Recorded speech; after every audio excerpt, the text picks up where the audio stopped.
é baseada no combate ao militarismo de direita durante as décadas da Guerra Fria. A Venezuela, por sua vez, não viveu uma situação como essa porque sua última ditadura se deu nos anos 50. Comandado pelo general Marco Evangelista Pérez Jiménez, o regime se assemelhava muito mais ao de Getúlio Vargas no Brasil e ao de Juan Domingos Perón na Argentina. Marco Pérez Jiménez foi derrubado em 1958, depois de tentar continuar no poder por meio de um plebiscito fraudulento. Em seu lugar, líderes políticos firmaram um pacto de estabilidade na Venezuela. O acordo, chamado de Pacto de Punto Fijo, pregava o revezamento de diferentes partidos no poder e estabelecia uma agenda mínima que defendia estatização gradual no setor petroleiro, reforma agrária, grandes obras públicas e ênfase em políticas de bem-estar social. A consequência dessas políticas foi o aumento progressivo do Estado e do gasto público.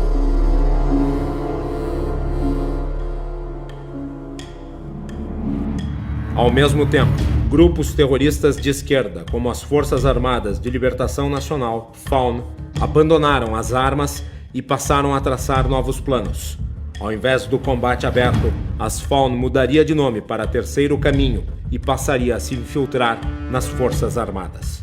Um dos nomes importantes que entraram na recém-legalizada FARC foi Adán Chávez, irmão mais velho de Hugo Chávez.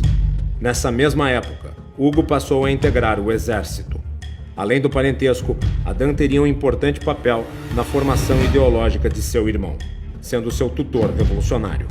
Chávez era un devorador, un investigador nato, y eso le dio inicialmente una formación en ese sentido autodidacta, ¿no? El 5 de julio de 1975 yo salí de subteniente con un fusil aquí y el libro del Che Guevara bajo el brazo. Yo salí ya convertido en un soldado rebelde. Em 1986, Chávez criou seu próprio grupo político, o Movimento Bolivariano Revolucionário 200, MBR 200. A queda do preço do petróleo ocorrida na década de 80 expôs a fragilidade da economia venezuelana, que era dependente da exploração do petróleo. O país havia estatizado o óleo negro, tornando-o a sua principal fonte de riqueza. O resultado foi a fuga de capitais e o empobrecimento da nação. Oh, patria mía, patria querida, voy a la guerra a luchar por ti. Em 1989, a economia da Venezuela se tornou insustentável. Carlos Andrés Pérez, o presidente da época, se viu obrigado a adotar medidas de controle de gastos para tentar dar uma resposta ao problema estrutural do país.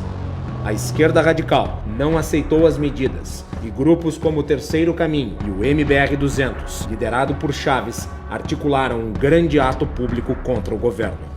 O protesto foi chamado de Caracazo e consistiu em violentas manifestações de rua. Ônibus foram queimados, prédios públicos e privados vandalizados e destruídos.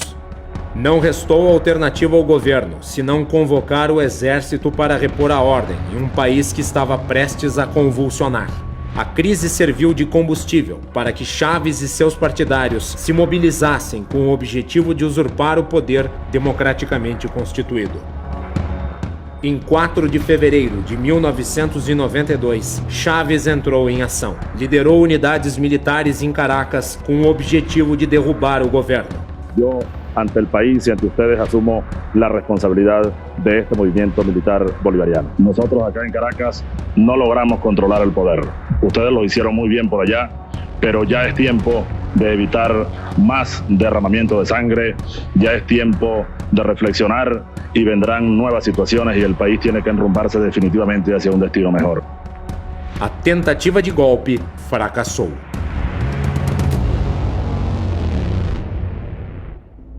Erros táticos levaram Chávez e seus colaboradores a ficarem encurralados e sem comunicação. O líder golpista ficou impossibilitado de transmitir as fitas pré-gravadas nas quais incitava a população a tomar as ruas em um levante.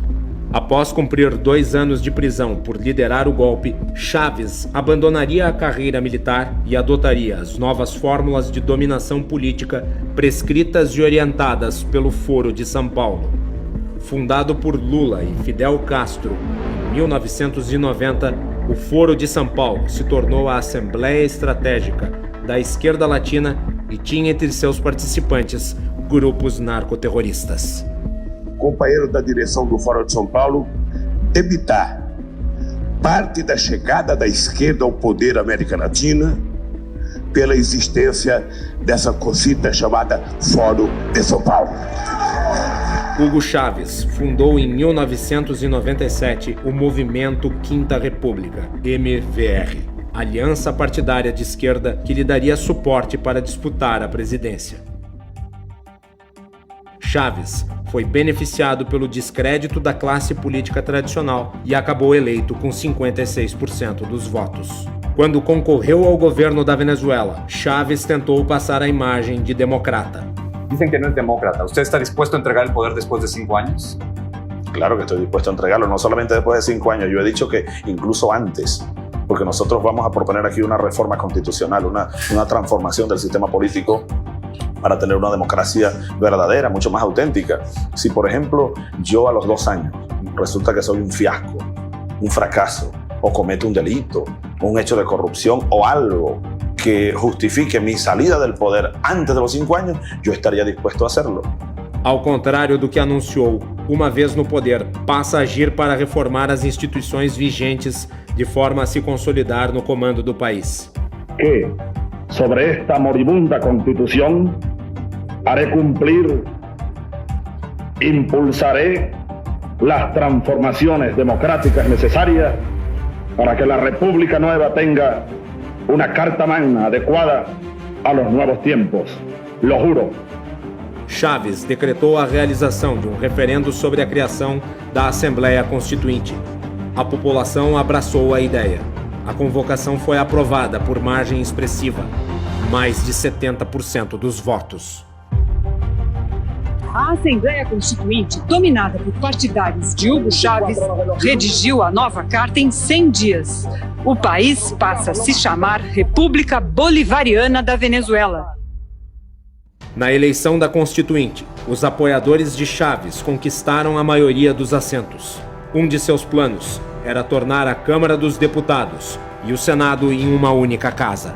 As contínuas modificações na estrutura política e institucional da Venezuela criaram um racha na população. Em 2002, mesmo com Chávez reeleito, a Venezuela se encontrava dividida entre 2 polos opostos. Em 11 de abril de 2002, manifestações contra e pró-Chávez se encontraram na frente do Palácio Miraflores.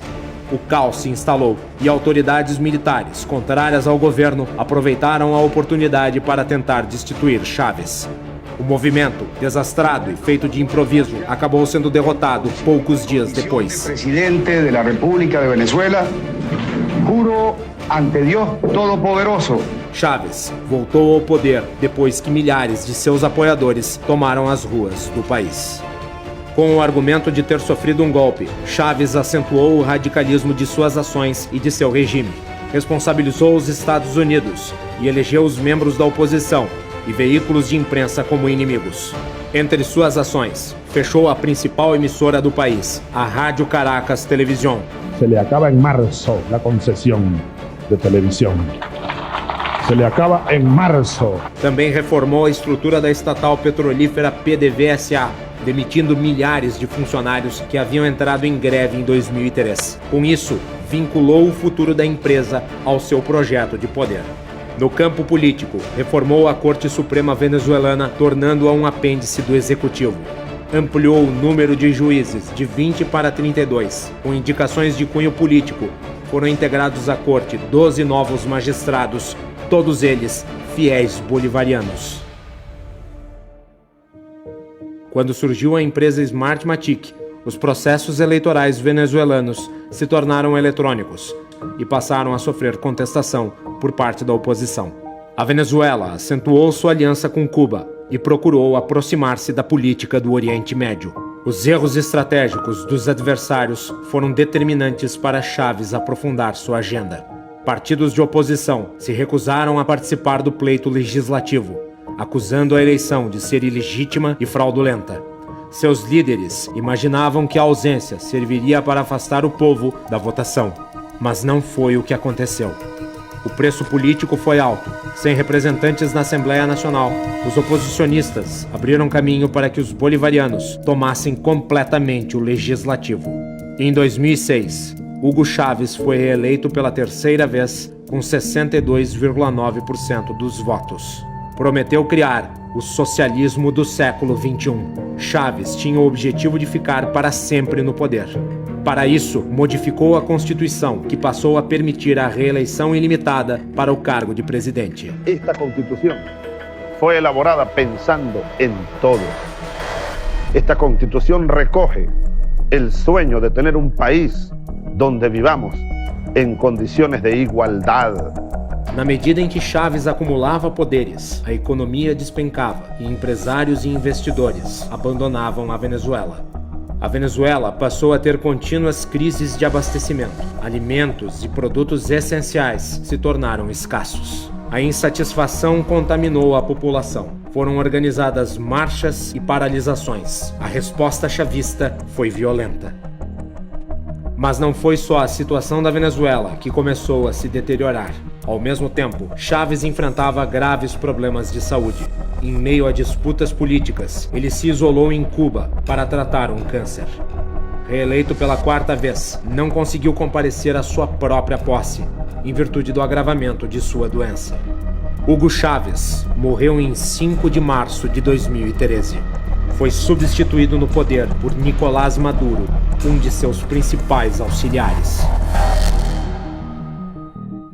Na eleição para a sucessão de Chávez, o oposicionista de centro-esquerda, Henrique Capriles, tentou convencer o eleitorado, simpático ao chavismo, de que ele não representaria uma ruptura. Por margem mínima, Maduro foi eleito presidente em 14 de março de 2013. El candidato Nicolás Maduro Moros, 7.505.338, con el 50,66% de la votación. Novamente, o processo eleitoral, organizado pelo Smartmatic, sofreu acusações de fraudes. Capriles não reconheceu o resultado e pediu a recontagem de votos. Mesmo com a eleição contestada, Maduro prevaleceu. O apoio diplomático da União das Nações Sul-Americanas, órgão subordinado ao Foro de São Paulo, foi fundamental para lhe dar sustentação internacional. Apesar da vitória interna, Maduro passou a lidar com uma oposição crescente na Venezuela. Nas eleições legislativas de 2015, a oposição recuperaria a maioria na Assembleia Nacional. Tentando driblar os adversários do parlamento, Maduro convocou uma nova Assembleia Constituinte. Anuncio que en uso de mis atribuciones presidenciales como jefe de Estado constitucionales de acuerdo al artículo 347, convoco al poder constituyente originario para que la clase obrera y el pueblo en un proceso popular constituyente convoque una Asamblea Nacional Constituyente. A manobra não foi reconhecida nem dentro do país e nem pela comunidade internacional. Mesmo assim, formou-se um parlamento paralelo, próprio da ditadura, que passaria a funcionar como alternativa ao parlamento oficial. Foi em meio a esse clima que, em 2018, Maduro buscou sua reeleição. Obteve vitória contestada internacionalmente. As fraudes no processo eleitoral se avolumaram. Brasil, Estados Unidos e União Europeia não reconheceram a legitimidade de Maduro para continuar. O parlamento oficial também se recusou a prestigiar sua posse. E na Venezuela, o presidente Nicolás Maduro foi reeleito para um novo mandato de 6 anos, numa votação marcada por alta abstenção e denúncias de fraude. Maduro disse que essa foi uma vitória contra o imperialismo. Depois de 93% das urnas apuradas, ele foi declarado vencedor com pouco mais de 5.800.000 votos. O impasse se agravou quando Juan Guaidó, então designado líder da Casa Legislativa dominada pela oposição, se declarou presidente da Venezuela. Juro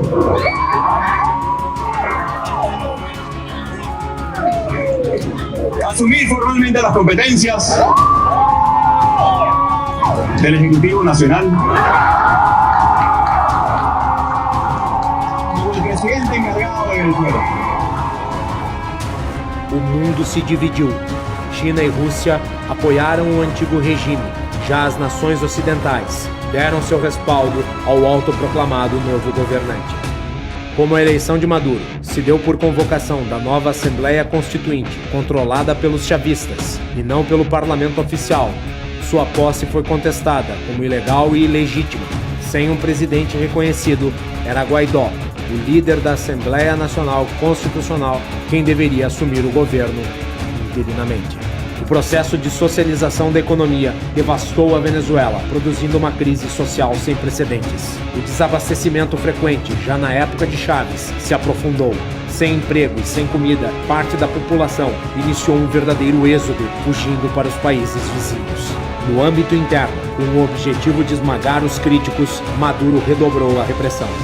Se no Brasil de 1964, as Forças Armadas tiveram um papel fundamental para evitar uma revolução comunista, na Venezuela foram elas seus principais agentes. A dificuldade da esquerda em plantar suas bases nas Forças Armadas do Brasil se deve ao fato de essa instituição ser majoritariamente positivista. O positivismo, ideologia que prega o conhecimento científico como única forma de conhecimento verdadeiro, já era muito disseminado entre militares brasileiros e foi a base intelectual do golpe que derrubou a monarquia e instaurou a república em nosso país em 1889. Com o fracasso da contaminação das Forças Armadas, a esquerda brasileira apostou na guerra cultural, que sempre foi desprezada pelos militares. A luta política passou a ser travada a partir do meio jornalístico e das universidades. Foi nesses ambientes que a esquerda criou a massa de militantes que apoiam o chavismo no Brasil. Cuba, só um minuto, agora deixa eu só perguntar. Cuba é ditadura ou não? Não, não é uma ditadura. Gostem ou não, Maduro foi eleito com 67% dos votos do povo venezuelano. É isso aí. O senhor acha que a Venezuela é uma democracia? A Venezuela é uma democracia tão democrática quanto a brasileira e a americana. O bolivarianismo tinha como objetivo criar o socialismo do século XXI, uma atualização do modelo implementado pela União Soviética no leste europeu. Ao longo de 20 anos de poder, o resultado de sua ação foi a repetição dos mesmos crimes em massa, da mesma violência e do mesmo fracasso econômico vistos no socialismo do século XX. Karl Marx dizia que a história se repetia, a primeira vez como tragédia e a segunda como farsa. A Venezuela de Hugo Chávez e de Nicolás Maduro lhe deu razão, finalmente.